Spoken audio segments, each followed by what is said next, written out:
പാകിസ്ഥാൻ ഇടയ്ക്കിടെ ഇന്ത്യയോട് പറയും അണുബോംബുണ്ട് പൊട്ടിക്കും പൊട്ടിക്കും എന്നുള്ളത്. ഈ പൊട്ടിക്കും എന്നുള്ളതൊക്കെ കേട്ടും തിരിച്ച് മറുപടി പറഞ്ഞും സത്യത്തിൽ ഇന്ത്യക്ക് മടുത്തു. എങ്ങനെയാണ് ആ ഒരു രാജ്യം മുന്നോട്ട് പോകുന്നത് എന്നുള്ളത് നമുക്കൊക്കെ അറിയാം. അവിടുന്ന് ഇവിടുന്നും കടം വാങ്ങി തന്നെയാണ്.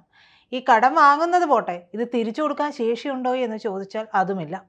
സത്യത്തിൽ അവിടുത്തെ ജനങ്ങളുടെ കാര്യമാണ് ഏറ്റവും ദുഃഖകരം എന്ന് വേണമെങ്കിൽ പറയാം. അവരുടെയൊക്കെ മനസ്സിൽ ഇന്ത്യയോട് വലിയ രീതിയിലുള്ള ശത്രുതാ മനോഭാവം പുലർത്തി വെക്കുകയും ചെയ്യുകയും ചെയ്തിട്ടുണ്ട്. ശത്രുതാ മനോഭാവം അവരിലേക്ക് ഇഞ്ചക്ട് ചെയ്ത് വെച്ചിട്ടുണ്ട്. മാത്രമല്ല, ഈ മനോഭാവം കൊണ്ട് മാത്രം ഭക്ഷണം കഴിക്കാനാകില്ല, വയറിൻ്റെ വിശപ്പടക്കാനാവില്ലല്ലോ. ഈ പറയുന്ന സാമ്പത്തിക സ്ഥിതിയിൽ വലിയ പണപ്പെരുപ്പവും ഒക്കെ ആയിട്ട് അവരുടെ ജീവിതമാകെ പൊറുതിമുട്ടിയിരിക്കുന്ന ഒരു അവസ്ഥയുണ്ട്. അതുകൊണ്ട് തന്നെ ആ രാജ്യത്ത് വലിയ രീതിയിൽ ആഭ്യന്തര കലാപങ്ങളുമൊക്കെ ഉണ്ടാവുകയും ചെയ്യുന്നു. ഇത്രയും വലിയ ശത്രുതാ മനോഭാവമൊക്കെ ഉണ്ടായിരുന്നിട്ട് പോലും ഈ ആഭ്യന്തര കലഹങ്ങൾ ഉണ്ടാകുന്നത് എന്തിനാണ് എന്നറിയാമോ? അത് ഇന്ത്യക്കെതിരെ ഉള്ളതല്ല.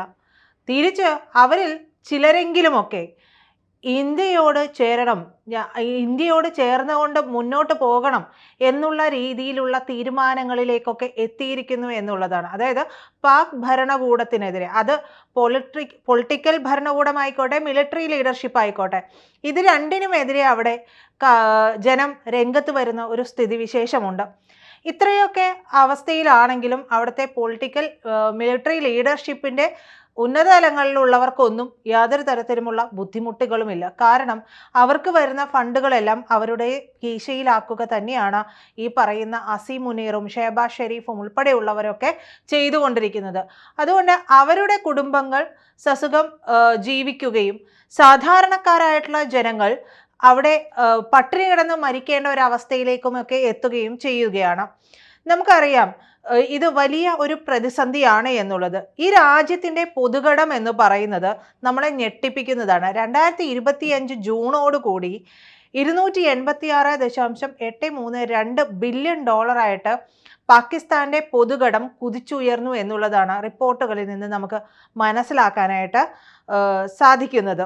മുൻ വർഷത്തെ അപേക്ഷിച്ച് 13% വർധന ഈ ഒരു കാര്യത്തിൽ ആ രാജ്യത്തിനുണ്ടായിട്ടുണ്ട്. യാതൊരു തരത്തിലുമുള്ള പുരോഗതിയുമില്ല എന്ന് ഓർക്കണം. നമ്മൾ അവിടുത്തെ പാർലമെൻറ്റിൽ അവിടുത്തെ MP പറയുന്നത് നമ്മൾ കേട്ടതാണ്. ഏതാണ്ട് ഉത്തർപ്രദേശ് എന്ന് പറയുന്ന നമ്മുടെ ഒരു സംസ്ഥാനത്തിൻ്റെ ബജറ്റാണ് ആ രാജ്യത്തിൻ്റെ മൊത്തമുള്ള ഒരു ബജറ്റ് എന്ന് പറയുന്നത്. അപ്പോൾ എത്രത്തോളം ബുദ്ധിമുട്ടിലാണ് എന്നുള്ളത് ആലോചിക്കണം. പക്ഷേ കയ്യിലിരിപ്പ് ഇപ്പോഴും മോശമാണ് എന്നുള്ളത് മാത്രമാണ്. അതായത് നന്നാവാൻ തീരുമാനിക്കാനുള്ള യാതൊരു സാഹചര്യവും അവിടെ ഇല്ല എന്നുള്ളത്. എന്തായാലും ഈ പറയുന്ന കടബാധ്യത എന്ന് പറയുന്നത് മൊത്തം ആഭ്യന്തര ഉൽപ്പാദനത്തിൻ്റെ, അതായത് GDPയുടെ 70% ഉയർന്നു എന്നുള്ളതാണ് മനസ്സിലാക്കുന്നത്. ഇത് പാകിസ്ഥാൻ്റെ ഭാവിയെക്കുറിച്ച്, പ്രത്യേകിച്ച് സാമ്പത്തികമായിട്ടുള്ള ഭാവിയെക്കുറിച്ച് വലിയ ആശങ്കകൾ ഉയർത്തുന്നുണ്ട്.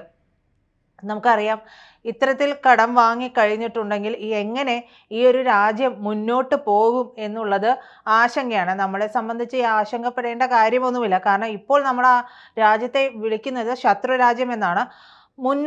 ഇതിന് മുൻപായിരുന്നുവെങ്കിൽ നമ്മൾ അയൽരാജ്യം എന്ന് മാത്രമേ, പ്രകോപിപ്പിക്കുന്ന അയൽരാജ്യം എന്നൊക്കെ മാത്രമാണ് പറഞ്ഞുകൊണ്ടിരുന്നത്. പക്ഷേ കയ്യിലിരിപ്പ് തീർത്തും മോശമായതോടുകൂടി നമ്മൾ തിരിച്ച് പറയുവാനൊക്കെ തുടങ്ങി. നമുക്കറിയാം, ഇവർ പലതരത്തിലുള്ള അന്താരാഷ്ട്ര ധനകാര്യ സ്ഥാപനങ്ങളിൽ നിന്നൊക്കെ കടമെടുക്കുന്നുണ്ട്. കൂടുതൽ രാജ്യങ്ങളിൽ നിന്ന് കടം എടുക്കാനുള്ള നീക്കങ്ങൾ നടത്തുന്നുണ്ട്. ഇതൊക്കെ നിലവിലുള്ള കടം കൂട്ടും എന്നുള്ളതാണ് മനസ്സിലാക്കേണ്ടത്. ഈ കടങ്ങൾ വാങ്ങുന്ന പണം മുഴുവനും ഈ പറയുന്ന ലീഡർഷിപ്പ് എന്ന് പറയുന്നത് ജനങ്ങളുടെ സൗകര്യങ്ങൾക്കോ അടിസ്ഥാന സൗകര്യ വികസനത്തിനോ അവർക്ക് വേണ്ടുന്ന കാര്യങ്ങൾക്ക് വേണ്ടിയിട്ടോ അല്ല ഉപയോഗിക്കുന്നത്. മറിച്ച് ഭീകരതയെ പ്രോത്സാഹിപ്പിക്കാനും അവരവരുടെ അക്കൗണ്ടുകളിലേക്കുമൊക്കെയാണ് ഈ പണം വകയിരുത്തി കൊടുക്കുന്നത്. ഒരു രാജ്യത്തിൻ്റെ GDPയുടെ 70% കടം എന്നുള്ളത് സാമ്പത്തിക വിദഗ്ധരുടെയൊക്കെ ഒരു കാഴ്ചപ്പാടിലൊക്കെ നോക്കുകയാണെന്നുണ്ടെങ്കിൽ ഏറ്റവും അങ്ങേയറ്റം ആശങ്കാജനകമായിട്ടുള്ള ഒരു കാര്യമാണ്. ഇത് രാജ്യത്തിൻ്റെ ഒരു ക്രെഡിറ്റ് റേറ്റിങ്ങിനെയൊക്കെ ബാധിക്കുകയും ഒക്കെ ചെയ്യുന്നുണ്ട്. അപ്പോൾ പണപ്പെരുപ്പം ഉണ്ടാവും, രൂപയുടെ മൂല്യത്തകർച്ച ഉണ്ടാവും, കുറയുന്ന വിദേശ നാണയ ശേഖരം എന്നിവയുടെയൊക്കെ ഈ പറയുന്ന പശ്ചാത്തലത്തിലാണ് ഈ കണക്കുകളെല്ലാം നമ്മൾ വിലയിരുത്തി പുറത്തു വരുന്നത്. ഇത് വലിയ രീതിയിൽ ആശങ്കയുണ്ടാക്കുന്നുണ്ട് എന്നുള്ളതാണ്. അപ്പോൾ ഈ സാഹചര്യം പാകിസ്ഥാൻ സർക്കാരിനെ കടുത്ത സാമ്പത്തിക പരിഷ്കരണ നടപടികളൊക്കെ സ്വീകരിക്കാനായിട്ട് സമ്മർദ്ദം ചെലുത്തുന്നു എന്നാണ് പറയുന്നത്. ഇതിനപ്പുറം ആ രാജ്യത്ത് ഇനി എന്ത് ദുരിതം വരാനാണ് എന്നുള്ളത് മനസ്സിലാകുന്നില്ല. അപ്പോൾ ഇവർ ചെയ്യാൻ പോകുന്നത് നികുതി വർദ്ധിപ്പിക്കുക, സബ്സിഡികൾ വെട്ടിക്കുറയ്ക്കുക, ചെലവുകൾ ചുരുക്കുക തുടങ്ങിയ ജനപ്രിയമല്ലാത്ത തീരുമാനങ്ങളിലേക്കൊക്കെ പോവുകയാണ്. ഇപ്പോഴോ ആ ജനം പട്ടിണിയിലാണ്. ഈ പട്ടിണിയിൽ കിടക്കുന്ന ജനത്തിൻ്റെ മേലിലേക്ക് വീണ്ടും അധിക ഭാരം ചുമത്തുകയാണ്. നമുക്കറിയാം, നമ്മുടെ നാട്ടിൽ, നമ്മുടെ ഈ കൊച്ചു കേരളത്തിൽ പോലും പലതരത്തിലുള്ള നികുതി വരുമ്പോൾ നമ്മൾ പറയും അടിച്ചേൽപ്പിക്കുന്ന നികുതി എന്നൊക്കെ പറഞ്ഞ് നമ്മൾ വാർത്തകൾ കൈകാര്യം ചെയ്യാറുണ്ട്, നമ്മളത് കേൾക്കാറുണ്ട്, അതിൻ്റെ ആഘാതമൊക്കെ നമുക്ക് ഏൽക്കാറുമുണ്ട്. അപ്പോൾ ഒന്ന് ആലോചിച്ച് നോക്കുക, കൊടും പട്ടിണിയുടെ, കൊടും വരൾച്ചയുടെയൊക്കെ അവസ്ഥയിൽ നിൽക്കുന്ന ഒരു ജനത്തിൻ്റെ മീതേക്ക് വീണ്ടും നികുതി അടിച്ചേൽപ്പിക്കുന്ന ഒരു സാഹചര്യം വരുമ്പോൾ അവരെ എന്ത് ചെയ്യേണ്ടി വരും എന്നുള്ളത് ഒന്ന് ആലോചിച്ച് നോക്കുക. അപ്പോൾ ഭീമമായ ഈ കടബാധ്യത തീർക്കാനായിട്ട് ഇവർ അതിജീവനത്തിന് വേണ്ടിയിട്ട് ചൈന, സൗദി അറേബ്യ പോലുള്ള രാജ്യങ്ങളിലൊക്കെ നിന്നൊക്കെയാണ് വായ്പ എടുക്കാറുള്ളത്. എന്നാൽ ഈ കടം നമ്മൾ നേരത്തെ പറഞ്ഞതുപോലെ തന്നെ ഇവർക്ക് തിരിച്ചടക്കാനായിട്ട് കഴിയാറില്ല. നേരത്തെ അന്താരാഷ്ട്ര നാണയ നിധിയുണ്ട്, അതായത് IMF പാകിസ്ഥാൻ്റെ സാമ്പത്തിക വളർച്ചയെ 3% താഴ്ത്തിയിട്ടുണ്ടായിരുന്നു. അതായത് 3.5% അതിന് മുമ്പുണ്ടായിരുന്നത്. അതിൽ ആ 5% കൂടി മാറ്റി 3% അങ്ങോട്ട് താഴ്ത്തുകയാണ് ഉണ്ടായത്. നമ്മുടെയും, അതായത് ഇന്ത്യയുടെയും പാകിസ്ഥാൻ്റെയും ഒക്കെ സാമ്പത്തിക സ്ഥിതി താരതമ്യം ചെയ്യുമ്പോൾ നമ്മൾ താരതമ്യം ചെയ്യുന്നത് എന്തിനാണ് എന്നുള്ളതായിരിക്കും എല്ലാവരും ആലോചിക്കുന്നത്. അതായത് നമ്മളിപ്പോൾ ഏറ്റവും ശക്തമായ സാമ്പത്തിക അടിത്തറയിൽ നിന്നുകൊണ്ടാണ് നമ്മളുടെ രാജ്യം ഇപ്പോൾ മുന്നോട്ട് പോകുന്നത്. അത് തുലനം ചെയ്യുന്നത് പോലും ശരിയല്ല. എന്നിരുന്നാൽ പോലും ഇന്ത്യക്ക് വളരെ അധികം ഇപ്പോൾ ഈ പറയുന്ന താരിഫ് യുദ്ധമൊക്കെ ഉണ്ടാകുന്ന സമയത്ത് പോലും ഇന്ത്യക്ക് സുസ്ഥിരമായിട്ടുള്ള ഒരു ശക്തമായിട്ടുള്ള സാമ്പത്തിക വളർച്ച ഉണ്ടാകുന്നുണ്ട് എന്നുള്ളതാണ് നമ്മൾ മനസ്സിലാക്കേണ്ടത്. 2025-ലും 2026-ലും ഇന്ത്യയുടെ GDP വളർച്ചാ നിരക്ക് എന്ന് പറയുന്നത് 6.5% ആയിരിക്കും എന്നുള്ളതാണ് IMF പറയുന്നത്. അപ്പോൾ IMF ഇത് പറയുമ്പോൾ തന്നെ, ഈ ഒരു പ്രവചനം പറയുമ്പോൾ തന്നെ ലോകബാങ്ക് ഇത് 6.7% കണക്കാക്കുകയാണ് ചെയ്യുന്നത്. ഇന്ത്യക്ക് വരും വർഷങ്ങളിലൊക്കെ വലിയ സാമ്പത്തിക വളർച്ച ഉണ്ടാകുമെന്ന് തന്നെയാണ് പ്രതീക്ഷിക്കുന്നത്. ലോജിസ്റ്റിക് ഇൻഫ്രാസ്ട്രക്ചറിൻ്റെ വളർച്ച, നികുതി പരിഷ്കരണങ്ങൾ എന്നിവയൊക്കെ ഉൾപ്പെടെ സേവന നിർമ്മാണ മേഖലകളൊക്കെ മെച്ചപ്പെടുത്താൻ ലക്ഷ്യമിട്ടുകൊണ്ട് ഭാരതത്തിൻ്റെ സർക്കാർ കൊണ്ടുവന്നിട്ടുള്ള പുത്തൻ സംരംഭങ്ങൾ തന്നെയാണ് നമ്മുടെ കുതിപ്പിന്, നമ്മുടെ സമ്പദ് വ്യവസ്ഥയൊക്കെ ശക്തിപ്പെടുത്തുന്നത്. പാകിസ്ഥാൻ്റെ സാമ്പത്തിക സ്ഥിതി ആശങ്കാജനകമാണ് എന്നുള്ളത് IMFും ഏഷ്യൻ ഡെവലപ്മെൻറ്റ് ബാങ്കും, അതായത് ADBയും പറയുന്നുണ്ട്. രാഷ്ട്രീയമായിട്ടുള്ള അനിശ്ചിതത്വം, സാമ്പത്തിക അസ്ഥിരത, കാര്യക്ഷമമല്ലാത്ത വ്യാവസായിക പ്രവർത്തനങ്ങൾ എന്നൊക്കെ തന്നെയാണ്, ഇതെല്ലാം തന്നെയാണ് ആ രാജ്യത്തിനെ തച്ച് തകർക്കുന്നത്. പക്ഷേ ആ രാജ്യം ഭീകരതയെ മാത്രം ശ്വസിക്കുകയും ഭക്ഷിക്കുകയും കേൾക്കുകയും കാണുകയും ചെയ്യുന്ന ഒരു രാജ്യമാണ്.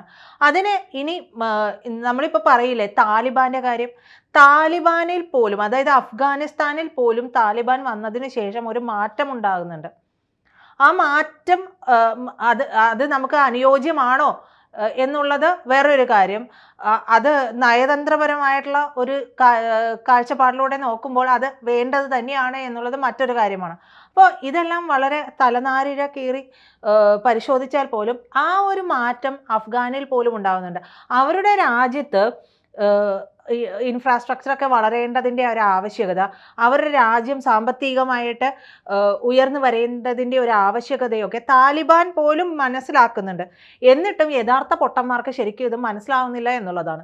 ഇവർ വീണ്ടും അതായത് ഇന്ത്യ വിരുദ്ധത കാണുകയും കേൾക്കുകയും ഭക്ഷിക്കുകയും കുടിക്കുകയും ഒക്കെ ചെയ്തുകൊണ്ട് ഇന്ത്യക്കെതിരെ പ്രവർത്തിക്കും, അവരുടെ രാജ്യത്തെ തന്നെ നശിപ്പിക്കുകയും ചെയ്യുകയാണ് ചെയ്തുകൊണ്ടിരിക്കുന്നത്. അപ്പോൾ ഇനി വരുന്ന കാലയളവിലും ഇന്ത്യക്ക് ഒരു പാകിസ്ഥാൻ ഭീഷണിയാണോ എന്ന് ചോദിച്ചാൽ, ഇന്ത്യയെ ബാധിച്ച ക്യാൻസറാണ് സത്യത്തിൽ പാകിസ്ഥാൻ. അതവിടെ കിടന്ന് ഇങ്ങനെ വ്രണങ്ങളുണ്ടായി ഇങ്ങനെ വന്നുകൊണ്ടേയിരിക്കും. അതിനെ ഉപയോഗിക്കാൻ പോകുന്നത് ഇന്ത്യക്കെതിരെ നിൽക്കുന്ന മറ്റു പല ശക്തികളും അവിടെ ആഴ്ന്നിറങ്ങി ഉപയോഗപ്പെടുത്താനുള്ള സാധ്യതകളുണ്ട്. അതല്ലാതെ പാകിസ്ഥാൻ എന്ന് പറയുന്ന രാജ്യത്തിന് വളർന്നു വന്ന് ഇന്ത്യക്ക് നേർക്കുനേരെ ഏറ്റുമുട്ടാനുള്ള ഒരു ശേഷി ഉണ്ടാകില്ല. അവരെ നിയന്ത്രിക്കുന്നത് മറ്റു രാജ്യങ്ങളായിരിക്കും. കാരണം ഈ കടം കൊണ്ട് തന്നെ ആ രാജ്യം വിഭജിക്കപ്പെട്ടിരിക്കുന്നു എന്നുള്ളതാണ്. കൂടുതൽ വാർത്തകളും വിശേഷങ്ങളും നിങ്ങളിലേക്ക് എത്താൻ ABC മലയാളം സബ്സ്ക്രൈബ് ചെയ്യുക, ബെൽ ബട്ടണും അമർത്തുക.